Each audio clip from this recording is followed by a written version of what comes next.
Señoras consejeras y señores consejeros del Gobierno vasco, secretario general de la Unión General de Trabajadores, presidentes de las cámaras de comercio y organizaciones empresariales, presidente de la Autoridad Portuaria de Bilbao, fiscal superior, autoridades, señoras, señores, muy buenos días a todos. En nombre de Nueva Economía Forum me complace darles la bienvenida y agradecer su asistencia a esta nueva edición de Forum Europa Tribuna Euskadi que, como siempre, organizamos con la colaboración y el patrocinio de Grupo Santander.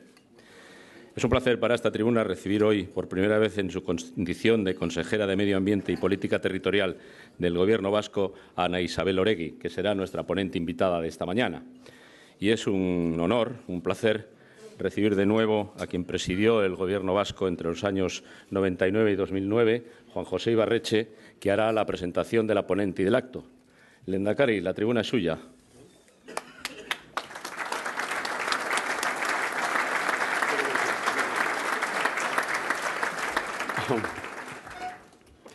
Bueno, sailburuok, maikideok, etorritako guztioi egunon. Yo pensaba que me iba a encontrar en los ámbitos en los que ando últimamente, ¿no? En reuniones de comités científicos de 8 o 10 personas. Y esto me retrotrae a otras épocas de mi vida, ¿no? Es la primera vez que, desde que inicié un nuevo camino, en el ámbito de la sociedad del conocimiento y la universidad, hago un acto de esta naturaleza. No he hecho ninguno.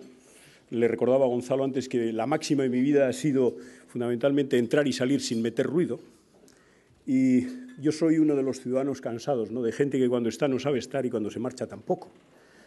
Pero no quiero trasladarles una velada amenaza en ese sentido porque, primero, he asistido a lo largo de mi vida a cantidad de gente que presentando lo que trataban de hacer era sustituir a las personas que tenían que intervenir. Y nada más lejos de la realidad. Yo soy un humilde profesor universitario que estoy tratando de combatir 3 ideas que me parecen falsas. El falso debate cultural que contrapone lo universal a lo local, como si la cultura universal fuera algo más que el sumatorio de las culturas locales. Como si la cultura universal pudiera ser más rica si los vascos o los catalanes o los bretones o los escoceses o los españoles dejaran de aportar la suya a la cultura universal.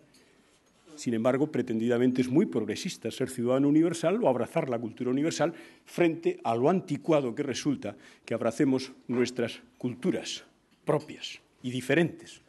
Ahora que en este mundo, curiosamente, vemos que la defensa de nuestra identidad, también la defensa de la identidad del pueblo vasco, no solamente está relacionado con una idea de nación que se puede no compartir, sino también con nuestro desempeño económico, con nuestro desarrollo equilibrado en términos sociales, políticos y económicos. En segundo lugar, trato también de desentrañar el falso debate que se produce entre la diferenciación, el falso debate democrático entre derechos individuales y colectivos. Desgraciadamente hemos asistido en este pueblo a gente que, so pretexto de la defensa de los derechos colectivos, se dedicó a ultrajar los individuales, a asesinar personas. Y al contrario, quienes, so pretexto de la defensa de los derechos individuales, sigue negando sistemáticamente los derechos colectivos de los pueblos. Y yo, como vasco, no tendré derechos individuales si no se me reconocen los derechos colectivos como pueblo, ni tendré derechos colectivos como pueblo si no se me reconocen los derechos individuales como persona, a pensar y a votar de la manera que me dé la gana. Y, en tercer lugar, me dedico también a desentrañar ese falso debate económico que se produce entre quienes han defendido fundamentalmente a lo largo de la historia que crecimiento, el modelo de crecimiento por el crecimiento, era igual a generación de riqueza, igual a consumo, igual a felicidad. Eso no es verdad, porque lo que nos aporta la felicidad no es la renta absoluta, sino la renta relativa. De modo y manera que por mucha renta que tengas, si tengo menos que tú, Gonzalo, normalmente no me siento satisfecho, sino insatisfecho. Y da igual la renta que tengamos cada uno de nosotros, sea más o sea menos, porque siempre hay un producto al que no puedes llegar en el mercado. Y con ese producto, generalmente, no se otorga la felicidad, sino la infelicidad a la persona y al colectivo.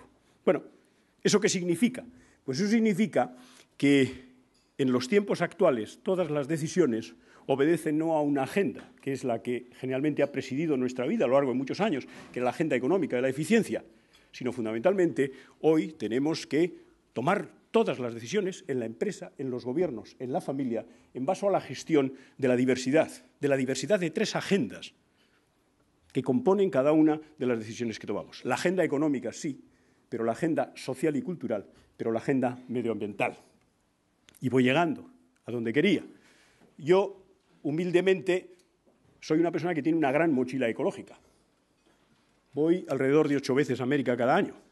Fíjense ustedes qué mochila ecológica la que tengo. Lo que trato de hacer a partir de ahí es, con un compromiso personal muy sencillo, es utilizar el transporte público allí donde voy. Lo utilizo en América y lo utilizo también aquí en Euskadi. Por lo tanto, soy una de las personas que reclama el billete único, Anneka. Una de las personas que reclama el billete único, porque con el Creditrans puedo utilizar, pues yo qué sé, el funicular de la Reineta, pero no puedo utilizar el tranvía en Gasteiz. No puede ser. El autobús en Donosti, tampoco. Humildemente, por lo tanto, reivindico esta parte que se me otorga como ciudadano.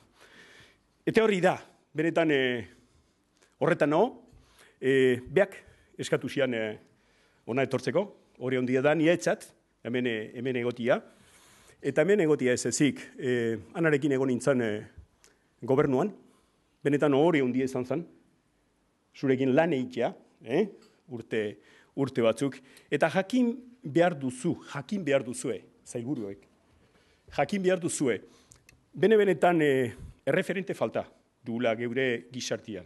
Eta jende asko, zehoi begira dagoela.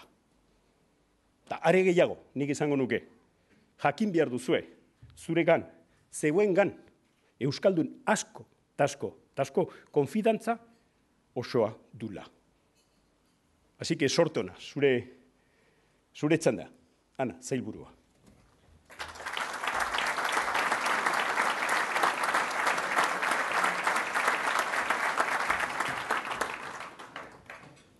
Eskerrik asko, lehendakari jauna, ohore handia da niretzat zu hemen egotia nire aurkezpena egiten.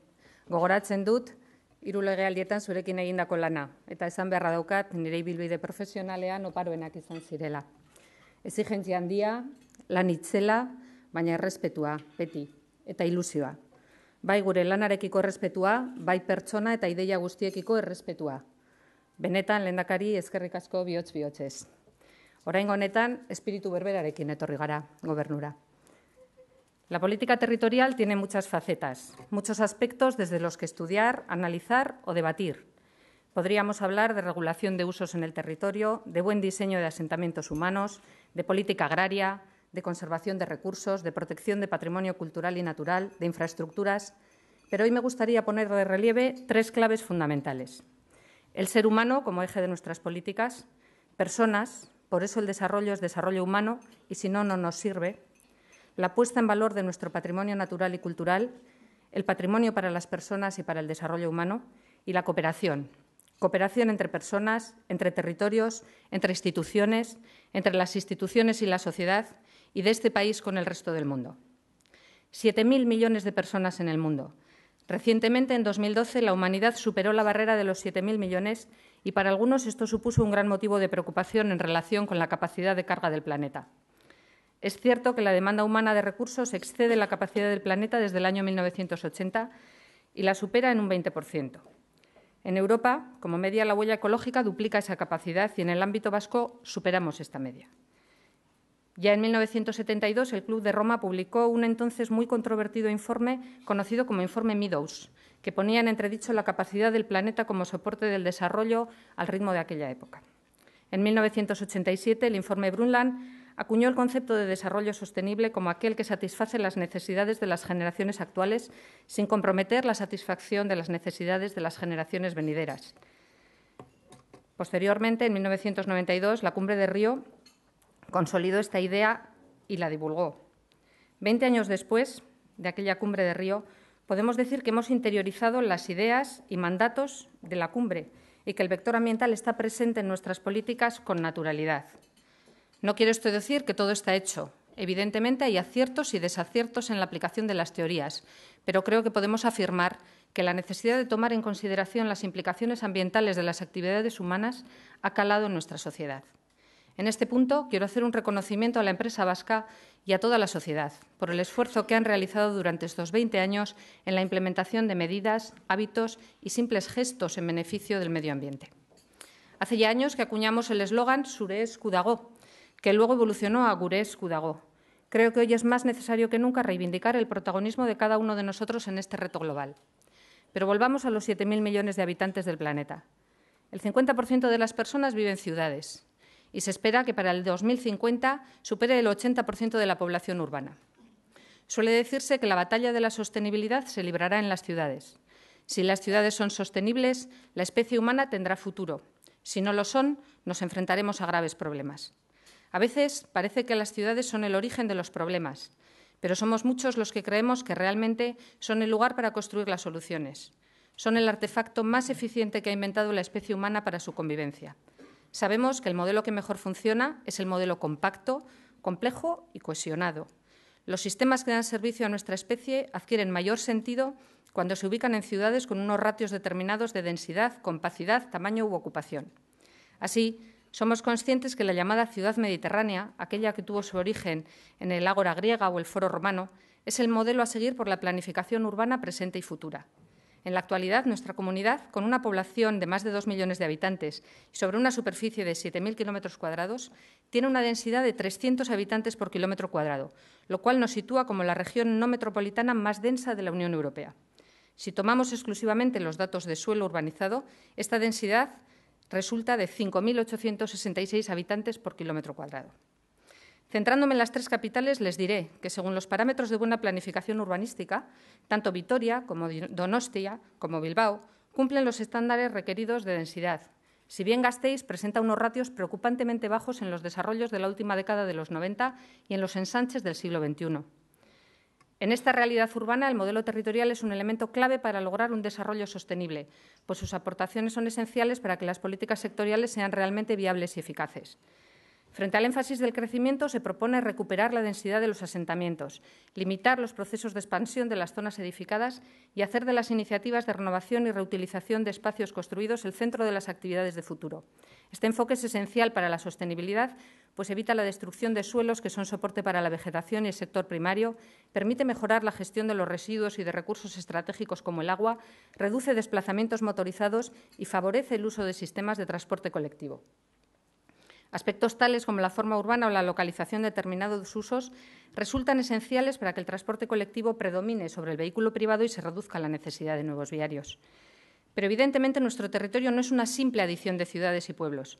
Por eso, a final de la década de los 80, en Euskadi se gestó una estrategia territorial en un momento en el que el desarrollo de planeamiento territorial y sectorial era muy incipiente, así como la legislación de incidencia territorial. En aquella época, Euskadi supo definir una estrategia de referencia ambiental, urbanística y de desarrollo de infraestructuras, impulsando un modelo que apoyó los procesos de transformación económica y social en unos momentos de crisis profunda por el agotamiento del modelo industrial anterior. Aquella estrategia territorial plasmada en las directrices de ordenación del territorio ha demostrado su eficacia, contribuyendo a la gran transformación urbana que ha experimentado nuestro país en las últimas 2 décadas, siempre desde el respeto e integración de los valores naturales y culturales que configuran nuestra tierra y nuestra identidad. Los aspectos más significativos de la estrategia territorial han sido establecer un sistema de protección de la naturaleza y criterios para la consideración del medio físico en las iniciativas urbanísticas y sectoriales, la definición de sistemas de infraestructuras y dotaciones con criterios supramunicipales orientados a apoyar la configuración del modelo territorial propuesto, la potenciación de las capitales vascas, reforzando sus diferentes perfiles urbanos y articulando un sistema policéntrico de capitales con la fortaleza necesaria para liderar procesos de desarrollo e innovación, y la consolidación de una red de ciudades medias y núcleos rurales, capaces de dotar de una adecuada base de servicios al conjunto del territorio. La comunidad autónoma aparece de forma cada vez más definida como una auténtica ciudad-región en el contexto internacional. La escala del territorio del País Vasco es similar a otras ciudades-región del mundo. Ciudades-región que acogen funciones y centros económicos globales, tales como Estocolmo, Amberes, Bruselas o Frankfurt, que presentan un tamaño demográfico y geográfico muy similar al nuestro, con densidades en ocasiones menores, fruto de modelos urbanos más extensivos y, por tanto, con aprovechamientos menos eficaces de su masa crítica poblacional y económica. Las políticas de transporte, energía, espacios naturales, cohesión social, gestión de residuos, abastecimiento de aguas Solo son verdaderamente eficientes y viables si derivan de un modelo territorial y urbano previamente consensuado y orientado a lograr los objetivos de la sostenibilidad. Me centraré ahora en la puesta en valor de los valores naturales y culturales de nuestro territorio. La calidad de los elementos territoriales es un factor clave para el futuro. Espacios naturales, bosques, espacios agropecuarios, litorales y también paisajes urbanos que expresan condiciones de sostenibilidad y de calidad de vida conforman una variedad de ambientes decisivos para el atractivo de nuestro territorio. La mejora ambiental y paisajística y la puesta en valor de nuestros atractivos naturales y culturales se sitúan entre nuestras mejores oportunidades de futuro porque aportan calidad de vida, desarrollo y oportunidades sociales y económicas. La coherencia territorial debe ser una seña de identidad del País Vasco, un factor esencial de la calidad de vida, así como un componente básico de su estrategia de sostenibilidad, innovación y competitividad. La gestión activa de unos espacios agrarios que se enfrentan a profundos cambios, la interconexión de los espacios naturales y la incorporación de la perspectiva del paisaje a las intervenciones en el territorio son iniciativas necesarias para mejorar la biodiversidad y restaurar los ciclos naturales que son esenciales para garantizar la disponibilidad de recursos básicos, prevenir riesgos y fomentar el atractivo del territorio y la calidad de vida de los ciudadanos. Nuestro territorio es un territorio profundamente humanizado, donde el ser humano está presente desde tiempos inmemoriales. Esta presencia ha dejado importantes vestigios históricos y culturales que conforman un rico patrimonio cultural, material e inmaterial, que deben ser también tomados en cuenta como base fundamental de nuestra estrategia territorial, en cuanto que conforman nuestro paisaje y nuestra identidad, dotando de valor a nuestro entorno. La lectura conjunta de los valores naturales y culturales se nos antoja fundamental en una estrategia territorial que apuesta por la cohesión social, la identidad y, en suma, por la sostenibilidad. En palabras de Irina Bokova, directora general de la UNESCO, el patrimonio concierne a la identidad de un pueblo y un lugar particular a través del tiempo. El patrimonio puede constituir la piedra angular de un desarrollo sostenible, así como de reconciliación y armonía, y un motor que favorezca la cooperación en el plano regional. También la cultura puede jugar un rol importante en la cohesión social. En la actualidad, el 22,7% del territorio está incluida en una u otra de las figuras de protección de la naturaleza existentes en la red de espacios naturales. Urdaibai, Txingudi, espacios Ramsar, espacios de la red Natura 2000, conforman un muestrario de los principales ecosistemas y áreas de interés ambiental de la comunidad. El estado del medio ambiente y de los ecosistemas ha mejorado de forma notable en los últimos años, pero actualmente aparecen nuevos retos y oportunidades para mejorar la calidad ambiental y la sostenibilidad global de nuestro territorio. La consolidación de los espacios protegidos como elementos esenciales de recuperación de la biodiversidad exige una mayor interconexión entre ellos, reduciendo el impacto de los elementos que provocan fragmentación territorial entre diferentes biotopos y generando ámbitos que les den continuidad. El conjunto formado por los cauces de los ríos, las líneas de cumbres, las sendas, los caminos rurales y las vías verdes crea una malla blanda del territorio que ayuda a interconectar los diferentes espacios y sistemas naturales. La recuperación ambiental de los cauces, la restauración de impactos y el desarrollo de usos compatibles que permitan el uso del entorno en zonas inundables son acciones básicas para potenciar los ríos como elementos de alto valor del territorio. En los ríos y demás ecosistemas acuáticos se pone de manifiesto el difícil equilibrio entre el hombre y la naturaleza. Necesitamos el agua para vivir. De hecho, Naciones Unidas considera el derecho al agua como un derecho humano fundamental, pero, sin embargo, su utilización para usos humanos no puede comprometer el buen estado de los ecosistemas. Por eso es fundamental una política hidráulica consensuada entre las diversas administraciones que garantice al 100% el abastecimiento de la población en condiciones de cantidad y calidad y, al mismo tiempo, busque el buen estado de las masas de agua de la comunidad, tal y como regula la Ley 1/2006 de Aguas del País Vasco. La gestión de episodios climatológicos adversos, sequías y, fundamentalmente, inundaciones, requiere de labores de planificación y preventivas que nos llevan a la eliminación de puntos negros en el territorio y a minimizar, en suma, los riesgos para la población afectada. Para esta gestión es fundamental incorporar en el planeamiento territorial y urbanístico las dinámicas fluviales desde un profundo conocimiento y respeto del medio. Junto a los cauces aparecen otros importantes corredores con potencial para articular espacios de conexión ecológica a lo largo de las líneas de cumbre. Se trata de zonas poco accesibles en su mayoría, lo cual ha permitido que mantengan un alto grado de integridad natural. Han sido utilizadas como zonas de pastos estivales con aprovechamientos forestales en las cotas más bajas. Apostamos por una red de corredores ecológicos dentro de la Estrategia Paneuropea de Biodiversidad y Paisaje, sin olvidar la mejora y gestión de los espacios naturales ya consolidados. En materia de patrimonio cultural, en Euskadi hemos hecho un tránsito desde la pobreza monumental a la riqueza cultural, que está lejos de haber sido interiorizado en los ámbitos académicos, institucional, profesional y social. El patrimonio, tangible e intangible, es el testimonio de la creatividad humana y el sustrato de la identidad de los pueblos. No es solo ni principalmente un testimonio que nos lega el pasado, sino sobre todo un capital social que nos permite proyectar el futuro. Es el producto de miles de años de historia, fruto de la contribución colectiva de todos, a través de las lenguas, imaginarios, tecnologías, prácticas, creaciones. La cultura adopta formas que siempre responden a modelos dinámicos de relación entre las sociedades y los territorios. La riqueza cultural, igual que la natural, se basa en la complejidad y en la diversidad. Y además, se cumple otra ley de la naturaleza, la de la evolución. No se trata, por tanto, de fosilizar el patrimonio, ni de folclorizarlo. El reto estriba en ser capaces de descubrir los valores que han hecho que ese patrimonio perviva y sea parte de nuestra identidad, para, una vez identificados, protegerlos y potenciarlos para poder vivir y convivir mejor. En esta visión de país, personalmente apuesto por el policentrismo, la identidad y la complementariedad, modelo que ya comparten casi todos los países europeos.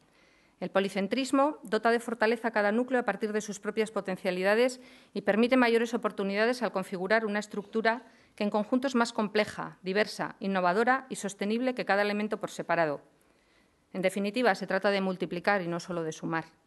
El territorio policéntrico en red genera sinergias y se basa en la complementariedad entre los distintos elementos territoriales. Este territorio interconectado incluye los espacios metropolitanos, las ciudades medias y los núcleos rurales. Un territorio que armoniza la identidad de cada lugar con las diversas oportunidades que ofrece el conjunto. Pero no solo defiendo la complementariedad de nuestros núcleos urbanos, también la de las infraestructuras que, con visión de país, deben de convertirse en elemento esencial del desarrollo del territorio. Como en todas las sociedades desarrolladas, nuestra comunidad autónoma, las demandas de movilidad son cada vez mayores, a la vez que la elevada conectividad exterior y la alta eficiencia en las conexiones exteriores se convierten en requisitos imprescindibles para la competitividad. En este contexto es necesario otorgar un protagonismo creciente al concepto de movilidad sostenible, es decir, aquella que permite aumentos de la movilidad, limitando o reduciendo costes y efectos negativos que este proceso puede conllevar. Integra aspectos tales como aumentar la importancia de los sistemas de transporte colectivo en la movilidad global, facilitar la intermodalidad y lograr una relación estrecha entre los procesos urbanos y los sistemas de infraestructuras del transporte. La movilidad sostenible surge de la interacción entre unas estructuras territoriales que faciliten el uso de modos de transporte de menor impacto y la disponibilidad de las infraestructuras y servicios que las hacen posible. Estimo necesarios nuevos proyectos de conexión intermodal que posibiliten un sistema integrado del transporte colectivo que aumente su eficacia y el atractivo de su uso, con especial atención a la intermodalidad, cercanías, alta velocidad aeropuertos. Asimismo, la integración de los diferentes sistemas de transporte mediante gestiones unificadas, instalaciones comunes, coordinación tarifaria y de horarios, facilitarían la eficacia global del sistema. Se trata de reducir costes y tiempos y aumentar el atractivo del transporte colectivo. En definitiva, el billete único, Lehendakari.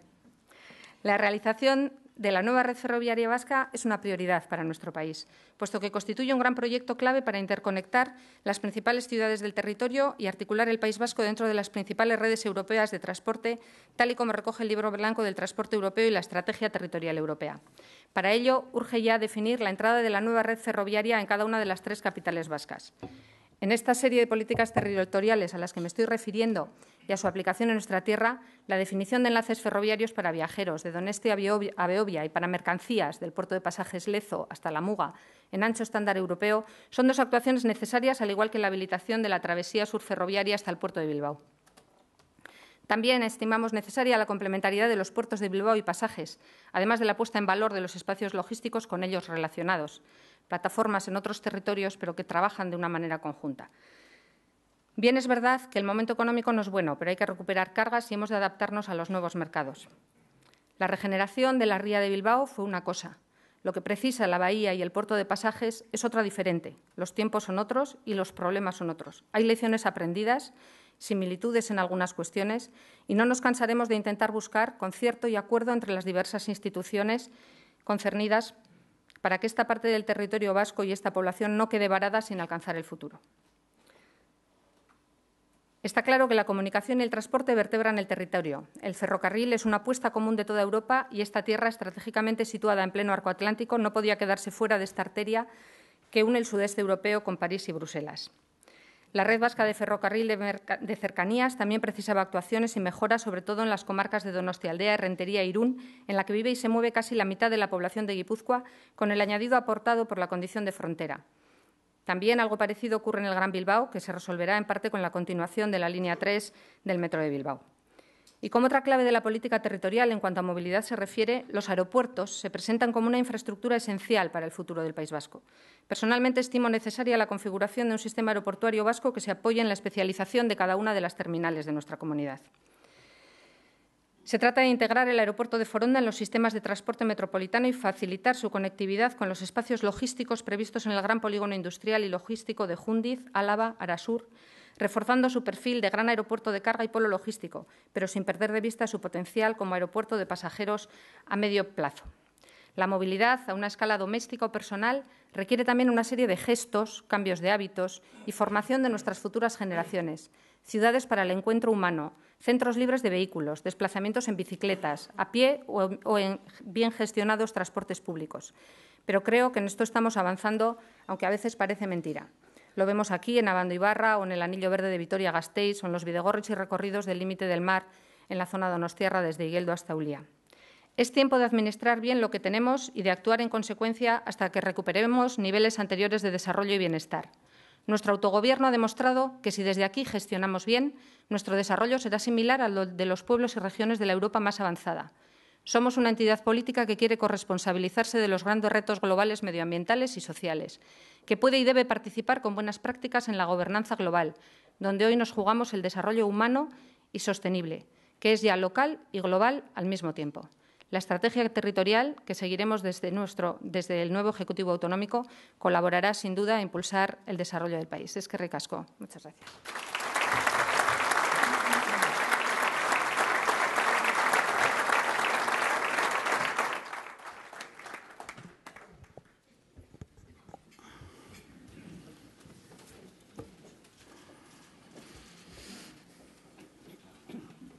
Muchas gracias, consejera. Si le parece, pasamos al coloquio.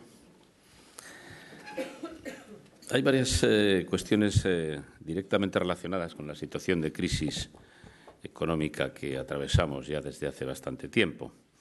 La primera que le traslado es si cree que la situación de crisis comporta riesgos de olvidar la prioridad medioambiental y los esfuerzos para combatir el cambio climático que parecían estar calando en las sociedades y en los gobiernos. Pues sí existe ese riesgo, pero como he dicho en mi intervención, creo que hemos interiorizado como sociedad, hemos interiorizado este concepto. No quiere decir que no cometamos errores o que no haya algún paso atrás en algún momento, pero creo que tenemos muy claro que nuestro futuro depende también, en gran parte, de lo que seamos capaces de hacer con nuestro planeta, con el planeta que nos soporta y que nos da vida, ¿no? La verdad es que,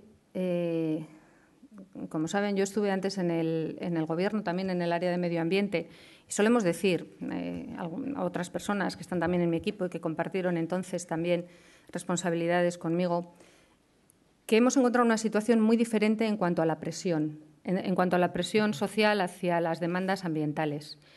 No quiere decir que se hayan rebajado los estándares, pero, sin embargo, los focos están en otros lugares, como también es bastante lógico pensar. Los focos están en el empleo, en los problemas de inserción, en los temas de desahucios, en fin. Hay otras cuestiones que en este momento tal vez nos preocupan más como sociedad, pero no quiere decir que dejemos de lado las otras. Yo creo que es un pozo que ya tenemos y que no vamos a perder. También en ese sentido le plantean si no están haciendo los gobiernos un poco de dejación de su obligación pedagógica en este sentido, concentrados en otras cuestiones. Yo creo que no, y hablo por nuestro Gobierno. Tenemos una parte muy importante en el Gobierno y también en las partidas presupuestarias que se han propuesto, dedicadas a la concienciación, a la sensibilización, a la educación ambiental. Y las mantenemos y las potenciamos y las mimamos muchísimo, todas esas actuaciones, porque creemos que son fundamentales y que efectivamente son la base del futuro. Yo creo que seguimos, tal vez de una manera un poco más callada, o se le da menos relevancia mediática, tal vez, pero porque los propios medios ponen los focos en otros lugares. Pero yo creo que las políticas están ahí y los resultados se seguirán viendo a lo largo del tiempo. También relacionado con la crisis, le plantean si la crisis no puede derivar en un replanteamiento de los reasentamientos o en reasentamientos de la población. Usted citaba en su intervención el alto porcentaje de población que vive en las ciudades. ¿Eso puede cambiar? Difícilmente. Las tendencias globales son a la urbanización cada vez más extrema. Incluso también hay otra tendencia muy acusada, que es la de la litoralización. La población tiende a ir a ciudades grandes. Cada vez hay más megalópolis en el mundo. Las megalópolis son aquellas que tienen más de 10 millones de habitantes y cada vez hay más. Y la gente busca en las ciudades las oportunidades. Las ciudades son los lugares donde uno puede encontrar oportunidades y donde también puede encontrar lo contrario, unos grandes riesgos de exclusión, pero también de inclusión. Yo diría que son organismos muy dinámicos, atractivos y que no van a perder su fuerza. No creo, ninguna de las tendencias apunta a que nos vayamos a volver a la tendencia de vivir en el campo. Y respecto a territorios concretos o áreas territoriales concretas, ¿puede la crisis obligar a las administraciones a un cambio de la planificación territorial porque unas zonas prósperas se conviertan en no prósperas y viceversa? Bueno, yo creo en la planificación territorial y creo que es absolutamente necesaria para regular tendencias y para mejorar la vida de los ciudadanos. Pero no creo que la estrategia territorial vaya a modificar determinadas tendencias. Sí que puede ocurrir que vayamos a corregir. Son ciclos de muy largo plazo. La planificación territorial y la estrategia territorial maneja ciclos muy largos, a muy largo tiempo, y, por tanto, lo que hay que tener es una gran capacidad de anticipación, una gran visión de futuro. Necesitamos ver, intuir, prever cómo van a ser nuestros territorios y nuestras ciudades de aquí a 20, 25 años. Los planeamientos urbanísticos de las ciudades se hacen a 8 o 10 años vista y el planeamiento territorial a mucho más, a 20, 25. Hablamos de estrategias. Por tanto, lo que tenemos que estar siempre es muy atentos y nunca conformarnos con lo que ya hemos hecho, ya hemos planificado, sino seguir pensando y seguir mirando al futuro para ver cuáles de esos planes que tenemos encima de la mesa tienen que ser corregidos o matizados. Ya no relacionado con la crisis, pero sí con el tema medioambiental, ¿echa usted en falta en el proceso formativo, educativo, una mayor atención a estos temas? Bueno, yo creo que esa es una asignatura que tenemos bastante bien cubierta con nuestros centros escolares, y hablo en concreto de nuestra comunidad autónoma, evidentemente. Tenemos un programa de Agenda Escolar 21 desde hace muchos años, instaurado en las escuelas y que está dando unos resultados excelentes. Hacemos programas de concienciación también con los chavales. Tenemos algunos programas muy bonitos que como puede ser el de Astercosta, el programa Astertu, Astercosta y Vallalde. Son programas de cuidado y de protección de los medios acuáticos, en este caso, que tienen mucho éxito entre los escolares y que yo creo que generan un grado de concienciación tremendo.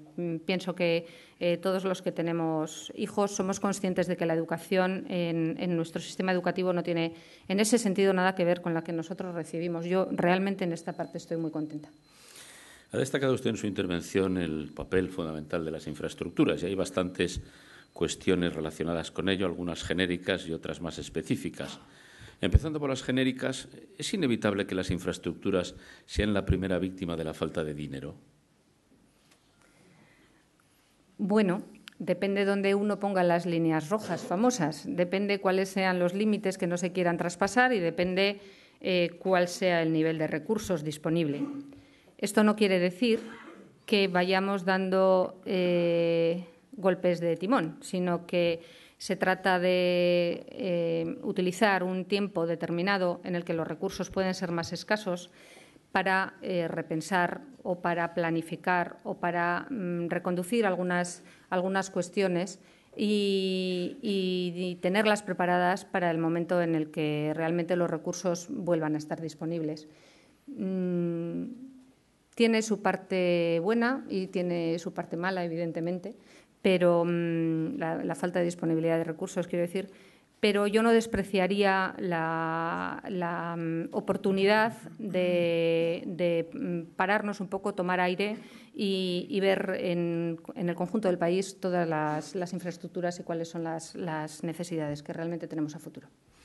La siguiente pregunta va casi en sentido contrario y le plantea si no ha ocurrido muchas veces que ha habido una apuesta por todo sin otorgar las debidas prioridades y de repente tenemos infraestructuras que no se sabe muy bien para qué sirven. Bueno, creo que he contestado en la anterior, me he ido un poco por ahí, ¿no? Es bueno, yo creo que es bueno que de vez en cuando reflexionemos un poco, hagamos análisis de lo que tenemos. Y yo creo que durante unos años, durante unas décadas de bonanza, hemos hecho una gran apuesta por infraestructuras y por inversiones en el territorio y que en este momento lo que nos toca es ponerlas en valor.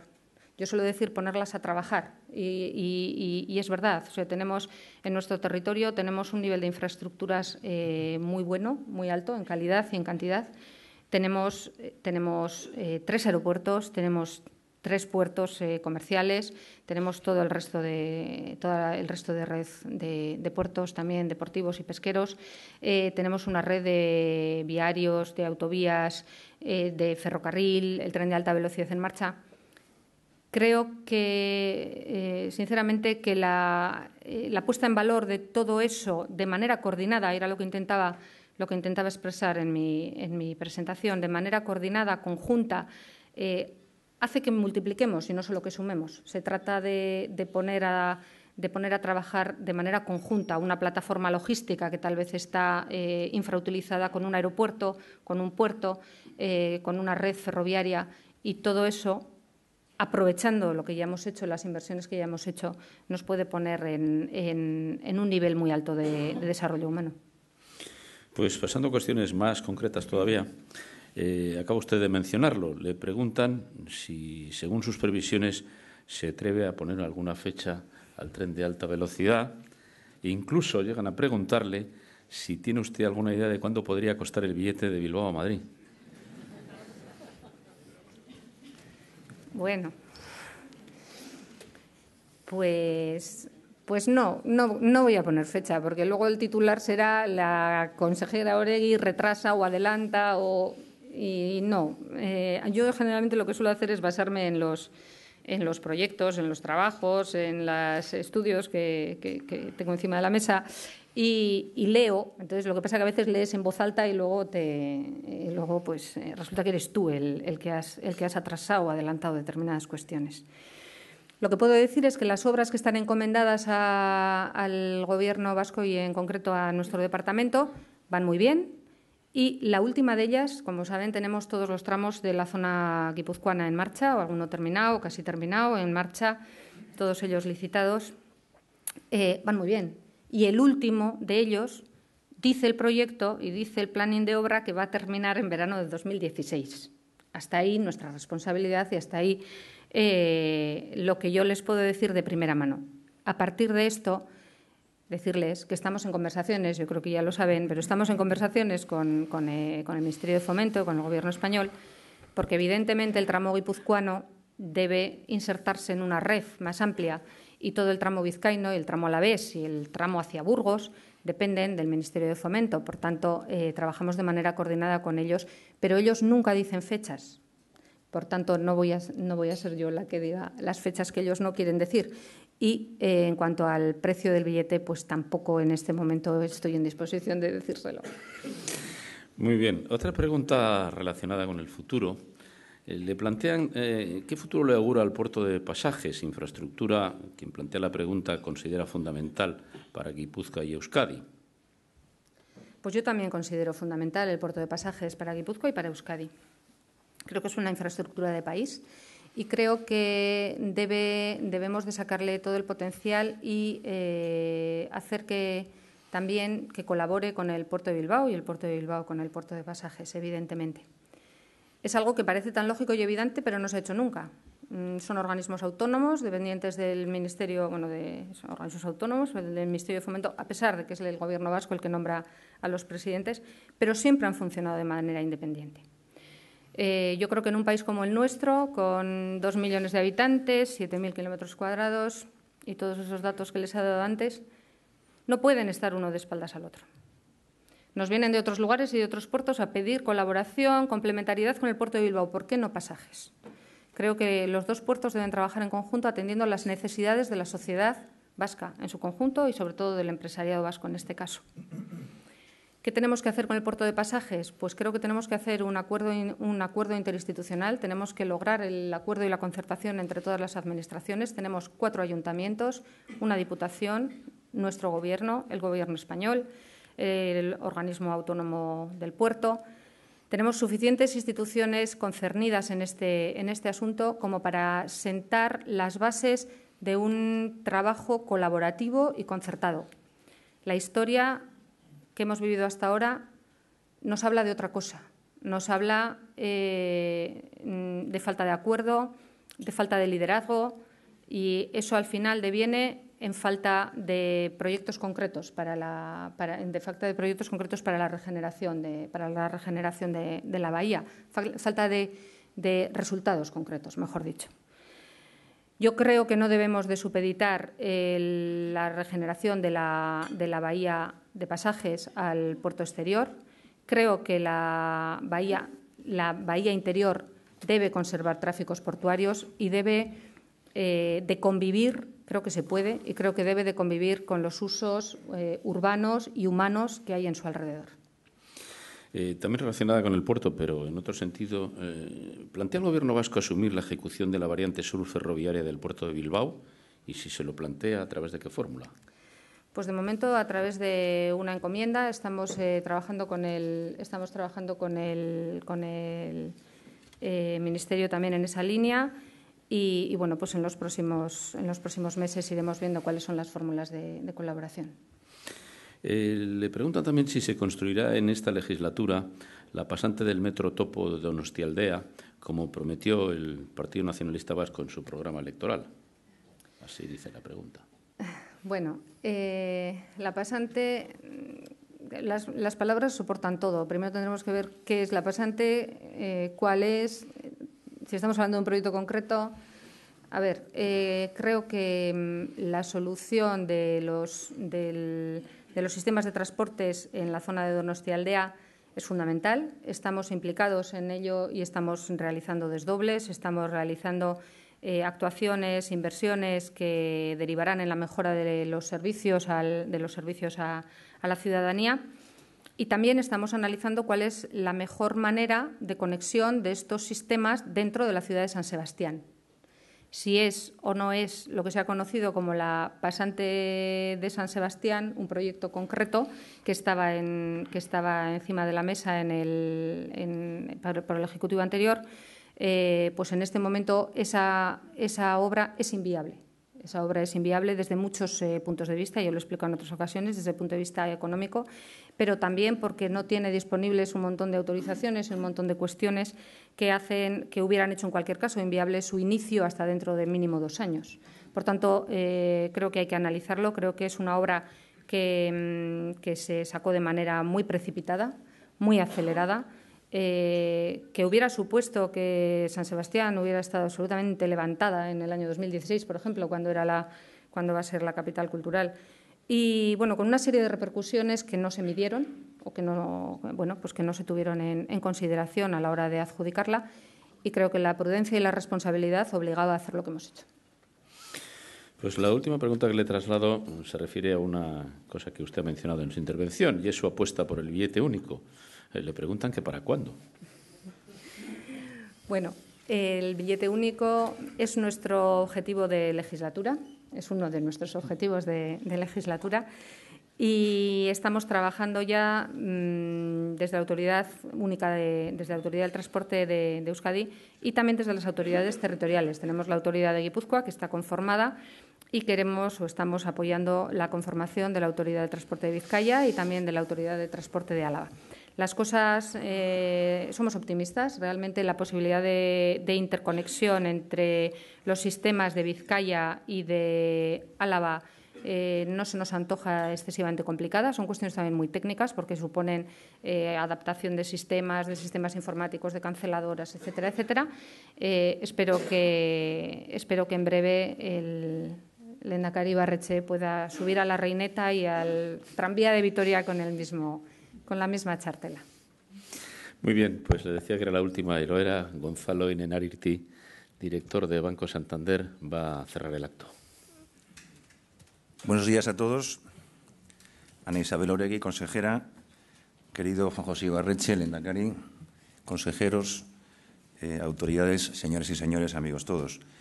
Muchas gracias por invitar a Santander del País Vasco a participar en este foro de debate. Me gustaría comenzar excusando la presencia en este desayuno de mi director territorial, que por razones de agenda no ha podido acompañarnos como hubiera sido su deseo. Agradecerles, como les decía, su invitación a este debate, donde se persigue aportar entre todos ideas, impresiones e inquietudes de la economía actual de Euskadi. En este sentido, nuestro banco adoptó como lema ser el banco para tus ideas, con lo que nuestro compromiso por sacar adelante proyectos innovadores es clara, no dando viejas respuestas a nuevos problemas, sino buscando ser imaginativo y apoyar al empresariado vasco, aportando nuestro compromiso y confianza en estos momentos tan complejos. Esta participación en estos foros contribuye sin duda a enriquecer nuestra visión de la realidad empresarial en la que operamos. Desde la posición de Santander nos sentimos cómodos con la calidad y el saber hacer del empresariado vasco, que ha sabido sortear con notable éxito épocas de dificultades, basándose en su capacidad de imaginación, creatividad y espíritu empresarial, que ha hecho de la empresa vasca un ejemplo de innovación, internacionalización y capacidad de adaptación a circunstancias cambiantes. Sepan que cuentan con nosotros. Gracias a todos por su asistencia y participación y por habernos invitado a compartir con ustedes este interesantísimo foro de debate. Buenos días.